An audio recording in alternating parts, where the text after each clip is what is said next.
This is one of my favorite rescue knives that I've come across so far. And by rescue knife, I mean one designed specifically to cut seat belts, break glass, and to extract victims from automobiles, and perhaps just extract anybody that's been entangled by webbing or rope of some sort. Or if you just cut a lot of rope, a rescue knife is very helpful. The reason I have rescue knives, and I don't have a lot of them, just a couple like this Camillus Rescue Heat. The reason I have them is I do run rivers occasionally, whitewater rafting style, and I always like having a rescue knife on me. Anytime I'm around ropes or webbing or anything I could get entangled in, I think a rescue knife is a good idea to have with you. Maybe I'm off on that, but that's just me. And I just think they're cool too. Even if you don't anticipate a rescue situation, if you do cut a lot of rope, these are almost purpose-built rope cutters, these rescue knives. They're almost always serrated, fully serrated. And like I've said in previous videos, if you want your serrations to work on your knife, do the whole blade. I mean the whole blade, which I'll show you here in a sec. But they're much more effective. Sadly, the Camillus company who produced this knife is out of business, at least as of mid-2008. They might get resurrected somehow. I hope they do, because they had some great knife designs like the Heat model. Good knife designs. I don't know great, but it's a very good knife design and I like it. And actually, while on the Heat, and I'll do a separate review on the Heat model, but on this Rescue Heat I like it better than the regular Heat, and that's because of the blade shape and what it can do for you. So let's first get into that, the blade. That is why I love the Rescue Heat so much. This is probably the best rescue blade I've ever found. And the reason is actually several reasons. One is the curvature. Remember, the category of knife we're talking about, we're not talking about a tactical folder, EDC knife, any self-defense purposes. We are talking about a purpose-built rescue knife whose sole purpose is to cut fibrous materials as quickly as possible.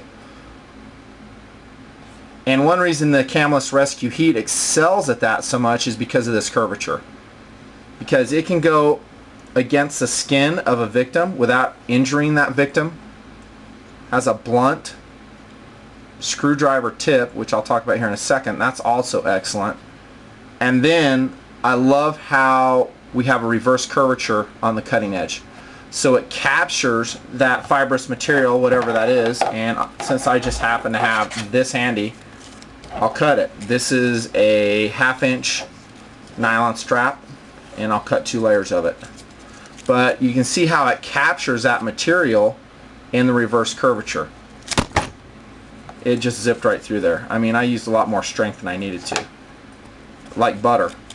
Remember I talked about the serrations. When you have a full run of serrations like this, it acts like a buzzsaw. They're very effective.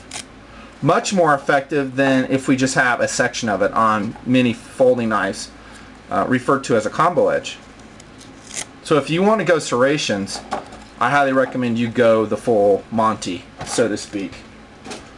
It works a lot better that way. And speaking of serrations, these are the best serrations I've ever found on a knife. Hands down. On the Camillus Rescue Heat. That's right. Better than Spyderco, better than Benchmade. This is how I like my serrations. They're very fine serrations.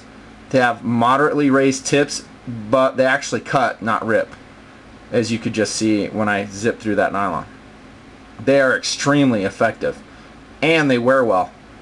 I have 2 heats. This is my newer one. The other heat I've used a lot, and I can't detect any wear in the serrations at all. Now granted, I haven't used it day in and day out, but probably about on 5 outings I have, cutting a lot of rope. So this is the best rescue blade in a folding knife I've ever seen. Because of that curvature, and by the way, this would make an outstanding paramedic knife because of that. This would be a great way to get a pants leg off, to get to a compound fracture. Excellent design. Love the reverse curvature, love those serrations. And going back to the tip, that is a very nice tip. It's a functional large screwdriver, in fact. Now granted, it's in a folding knife design, so how much torque can we apply? I don't know. Maybe not that much. But in addition to its screwdriver, i.e.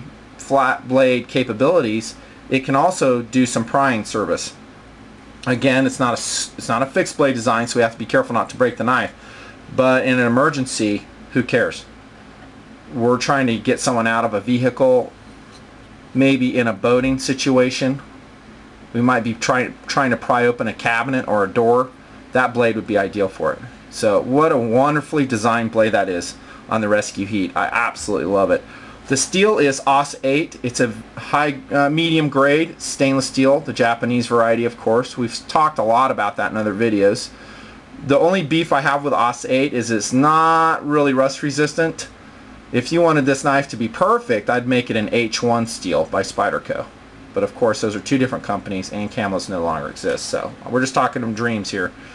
The AUS 8 will work fine. It will rust on you, though. You have to keep AUS 8 oiled up.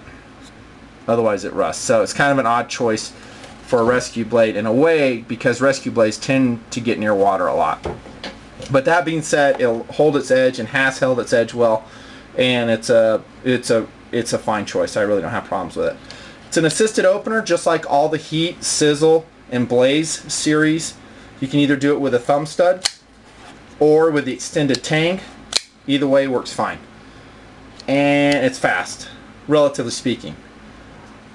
And while we're talking about what's the real difference between an assisted opener and an auto knife as far as speed goes, I know the mechanical differences. Let's not go into that. I'm talking about, practically speaking, in terms of the speed of deployment. Why do you need an auto knife when you have something like this? It's just as fast. Auto knives, and you know I own some, and I like the autos. They're really cool, but really, truth be told, they're superfluous. You don't need them. Even with a well-designed manual folder, as I've said in other videos, they're just ideal. The manual folders are. And an assisted opener that's properly designed, like the Camillus Rescue Heat, is fast. Alright, now you saw my review on the Blaze. At that time I critiqued the sharp corners, and guess what? The Heat has it too. They have these sharp corners here. Now I took some 600 grit sandpaper and I rounded those sharp corners right here, so as I drag my pink body against that, i.e. my finger, I don't rip my skin open. Especially when you're waterlogged and your skin's delicate. You don't want to be dragging across some sharp edges that will fillet your hand open. However, that being said, I prefer that Daryl Ralph would have changed that design right there. And I call that kind of the blade capture area, because that dual thumb stud kind of nests in that handle right there, and it has some sharp areas on it. So not too bad. I mean, once you sand it down, it's livable. The handle is FRN, fiber reinforced nylon, same thing as I tell in my book. Partially stainless steel lined, kind of like I talked about on the Blaze, and that adds strength, which in a rescue blade I totally want. Now this knife is not super light, but it weighs 4 ounces, and that's definitely doable for a rescue blade. And when it comes to a rescue blade, contrary to what I say on most of my smaller EDC knives, I do want stainless steel liners in my blade, because we need maximum strength, don't we? Especially if we use that prying function. And adding an ounce to the overall weight is kind of worth it. Also on the Rescue Heat, really cool, is they have a hardened steel glass breaker. And believe it or not, that thing will work great, outstandingly.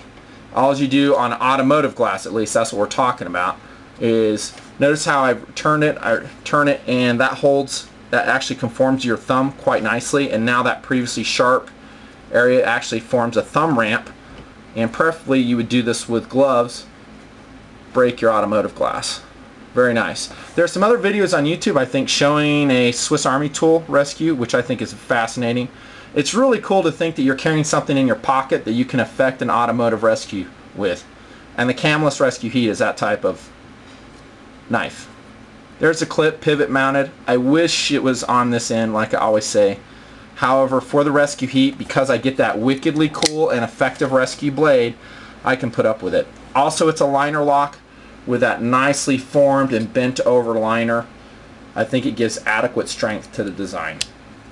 Orange is a great rescue color, easy to find, especially if you drop it. Rescue Heat. Get it while you can. New Graham is the only place I've ever seen these, and they're definitely collectible and definitely one of the most effective folding rescue knives I've ever found. I love it.